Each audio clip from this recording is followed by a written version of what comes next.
এখন আত্মীয়তার মর্যাদা রক্ষা। এক যুদ্ধে এক নারী বন্দী হলেন।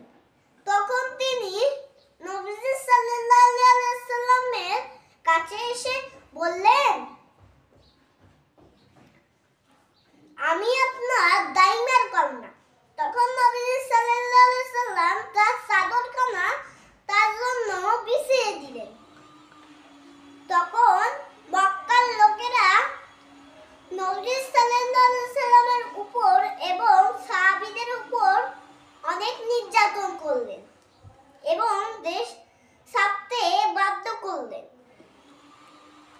এবং আল্লাহর ইবাদত করার জন্য তার উপর অনেক অত্যাচার করলেন। যখন মক্কা বিজয় হলো তখন নবী সাল্লাল্লাহু আলাইহি ওয়াসাল্লাম মক্কার লোকেরাকে সবাইকে ক্ষমা করে দিল।